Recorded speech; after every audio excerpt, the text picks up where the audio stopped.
எந்த ஒரு மாநிலத்திலும் இல்லாமல் குறிப்பாக தமிழ்நாட்டில் அதுவும் அரிட்டாப்பட்டியெல்லாம் கொண்டு வர தேவை என்ன இருக்கு? அறிவார்ந்த மக்களை ஒன்றை புரிஞ்சுக்குங்க. இவர்கள் டங்ஸ்டனை எடுக்க வேண்டும் என்ற நோக்கத்தை விட இவர்களுக்கு முதன்மையான நோக்கம் தமிழர்களுக்கு என்று ஒரு வரலாறு இருக்கக்கூடாது. அவர்களுடைய அந்த தொன்மையை, அவர்களுடைய வரலாற்றை, அவர்களுடைய அந்த முழுமையாக அவர்கள் சொந்தம் கொண்டாடுகிற இந்த ஒட்டுமொத்த இந்திய ஒன்றியத்திற்கும் நாங்கள் தான் முதன்மையானவர்கள் என்று தமிழர்கள் சொந்தம் கொண்டாடுகிற அந்த உரிமையை இவர்கள் இழக்க வேண்டும். அப்படின்னா இவர்களுக்கு ஆதாரமாக விளங்குகிற வரலாறுகள் இருக்கக்கூடாது, தொல்லியல் ஆய்வுகள் இருக்கக்கூடாதுன்னு உங்க முடிவு பண்றாங்க. ஏன்னா நீங்க நான் சொல்லி எடுத்துக்க வேணாம்.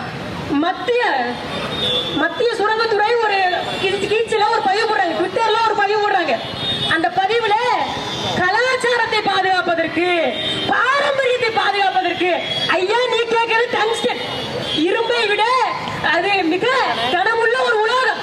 டங்ஸ்டன் என்ற உலோகத்திற்கு நீ எனக்கு பாரம்பரியத்தை பத்தி பேசுற, நீ எனக்கு தொன்மையை பத்தி பேசுற, அதை பற்றி பேச வேண்டிய தேவை உனக்கு என்ன இருக்கு அப்படின்னு தேடி பார்க்கும் பொழுதுதான் கீழடியை விட நல்லூரை போல இது ஒரு ஆக சிறந்த தமிழர்களுடைய தொல்லியல் கொண்ட, தமிழர்களுடைய வரலாறு கொண்ட ஒரு இடம் தெரியுது. அறிவார்ந்த மக்களே, நம்முடைய முன்னவர்கள் நம்முடைய வாழ்க்கையை அழித்து விட்டார்கள்.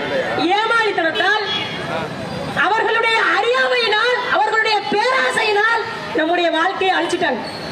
இந்த பூமி மனிதர்களுக்கு மட்டும் சொந்தமானது அல்ல, இது அனைத்து உயிர்களுக்கும் சொந்தமானது.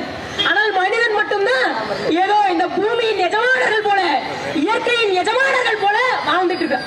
ஒட்டுமொத்த உலகத்திலையும் ஒரு இந்த மனித கூட்டம் மட்டும்தான் நான் ஏதோ இந்த பூமியினுடைய எஜமானர், நான் தான் இந்த பூமியில நிலைத்து வாழ போறேன் இருக்கிறான். அறிவார்ந்த மக்களை, இந்த பூமியில் மனிதர்கள் இல்லாமல் எல்லாம் வாழ்ந்துடலாம், எல்லா உயிரினமும் வாழ்ந்துடும்.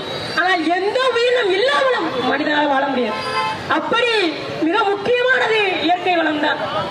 அப்படிப்பட்ட எம்முடைய மக்களுடைய வாழ்க்கையை அழிச்சு அந்த டங்ஸ்டன் என்ன கொடுக்க போறியா?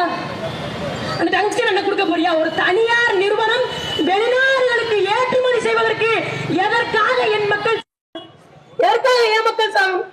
அறிவார்ந்தவர்களை சிந்திங்க. இது ஏதோ நமக்கு சிக்கல் என்ன தெரியுமா? இந்த பரந்தூர் விமான நிலையத்துக்கு போறாங்கன்னா அது பரந்தூர் மக்கள் பிரச்சனை, காவேரியில போறாங்கன்னா அது டெல்டா மக்கள் பிரச்சனை, ஸ்டெர்லைட்டுக்கு போறாங்கன்னா அது தூத்துக்குடி மக்கள் பிரச்சனைன்னு பிரிஞ்சு கிடக்கிறோம்.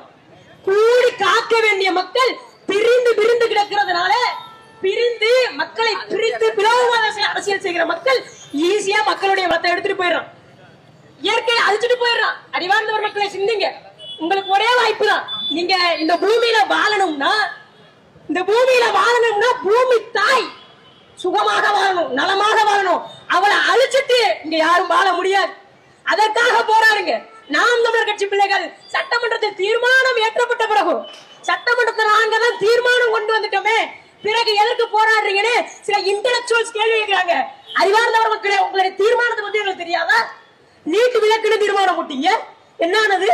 ரம்மிக்கு தீர்மானம் போட்டீங்க, என்னானுச்சு? இதெல்லாம் விட்டுருங்க. இவர்களுக்கு எவ்வளவு பெரிய எதிர்க்கு தெரியுமா? நான் முதல்வர் இல்ல, நான் முதல்வராக இருக்கும் வரை இந்த திட்டம் வராதுன்றாரு. ஐயா, அப்படியே உங்க மகன் முதல்வரான போது இந்த திட்டம் வராது உறுதி கொடுத்துருங்க. இவர்கள் யாரு நமக்கு தெரியாதா? இவர்கள் யாருன்னு தெரியாதா? இந்துக்கள் என்றால் திருடர்கள் அப்படின்னு பேசிட்டு, அதுக்கு பிறகு கோர்ட்ல போயிட்டு நான் உள்ளம் கவர்ந்த திருடன் தான் சொன்னேன்னு உள்டா அடிச்சு பேசுறது உங்க தகப்பனர் தானே? உங்களுடைய வரலாறு எங்களுக்கு தெரியாதா? உங்களை நம்பி இந்த மக்கள் இருக்க முடியுமா? அறிவார்ந்தவர் மக்களை, இவர்களுடைய வரலாறு தெரியும், இவர்கள் யாருன்னு தெரியும். பல தீர்மானங்களை இதுவரைக்கும் இந்த மண்ணில் போட்டிருக்கிறாங்க, எந்த ஒரு இதுவும் நடந்ததில்லை. இதற்கு மட்டும் என்னத்தை நீங்க சிறப்பா பண்ணிட போறீங்க? இந்த அரிட்டாப்பட்டிக்கு மக்கள் பெருவெளிச்சியாக போராடி இந்த ஏலத்தை தடுத்து நிறுத்தி அந்த அந்த டங்ஸ்டன் சுரங்கத்தை வரவிடாமல் அமைப்பதை தவிர வேறு வழி கிடையாது. போராடுங்கள். உங்களோட நாம் தமிழர் கட்சி என்றென்றும் துணையாக இருக்கும். வாய்ப்புக்கு நன்றி பாராட்டி விடுகிறேன். நன்றி, வணக்கம். நாம் தமிழர்.